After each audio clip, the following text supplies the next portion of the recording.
নমস্কার বন্ধুরা। আজ শনিবার সকালটা যতই শান্ত থাকুক, দিনের বেলায় আবহাওয়া কিন্তু অন্য গল্প বলছে।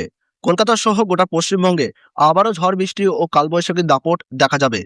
ভিডিওটা শুরু করার আগে ছোট্ট একটা অনুরোধ, লাইক করুন, কমেন্ট করুন এবং আপনার এলাকার খবর জানান বৃষ্টিপাত পাচ্ছেন কিনা।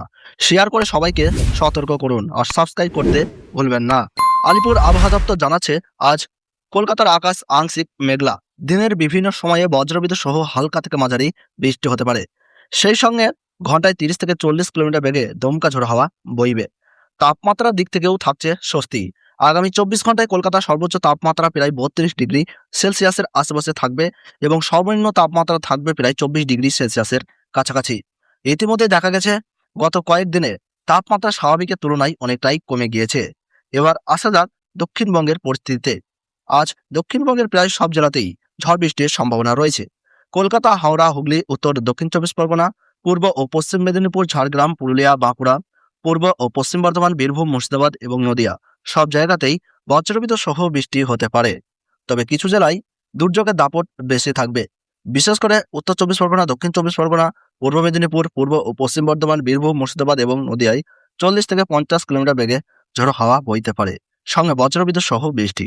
অন্যদিকে কলকাতা, হাওড়া, হুগলি, পশ্চিম মেদিনীপুর, ঝাড়গ্রাম, পুরুলিয়া এবং বাঁকুড়ায় তুলনামূলকভাবে হালকা থেকে মাঝারি বৃষ্টি হলেও ঝোড়ো হাওয়া 30 থেকে 40 কিলোমিটার বেগে বইবে। দক্ষিণবঙ্গের সব জেলাতে হলুদ সতর্কতা জারি করা হয়েছে। উত্তরবঙ্গের পরিস্থিতি আরও বেশি উদ্বেগজনক। দার্জিলিং, জলপাইগুড়ি, কালিম্পং, আলিপুরদুয়ার এবং কোচবিহারের অধিকাংশ জায়গায় বজ্রবিদ্যুৎ সহ বৃষ্টি হবে। কোথাও কোথাও ভারী বৃষ্টির সম্ভাবনা রয়েছে। এই জেলাগুলিতে 40 থেকে 50 কিলোমিটার বেগে দমকা ঝোড়ো হাওয়া বইবে এবং কমলা সতর্কতা জারি করা হয়েছে। এছাড়া উত্তর দিনাজপুর, দক্ষিণ দিনাজপুর এবং মালদাতেও বজ্রবিদ্যুৎ সহ বৃষ্টি এবং ঝোড়ো হাওয়ার সম্ভাবনা রয়েছে।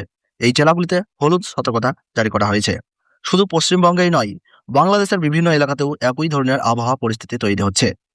ঢাকা, রাজশাহী, রংপুর এবং খুলনা অঞ্চলে বজ্রঝড়, কালবৈশাখী এবং ঝোড়ো হাওয়ার সম্ভাবনা রয়েছে। কোথাও কোথাও শিলাবৃষ্টিও হতে পারে। এই পরিস্থিতিতে সবাইকে সতর্ক থাকার পরামর্শ দেওয়া হচ্ছে। বজ্রপাতের সময় খোলা জায়গায় না যাওয়া, গাছের নিচে আশ্রয় না নেওয়া এবং প্রয়োজন ছাড়া বাইরে না বেরোনোর পরামর্শ দেওয়া হয়েছে। সব মিলিয়ে আজকের দিনটা একেবারেই অনিশ্চিত। কখন যে আকাশ কালো হয়ে ঝড় নামবে তা আগে থেকে বোঝা কঠিন। শেষে আবারও বলছি, সতর্ক থাকুন, নিরাপদে থাকুন আর এমন আপডেট পেতে লাইক, কমেন্ট, শেয়ার এবং সাবস্ক্রাইব করতে ভুলবেন না। ধন্যবাদ।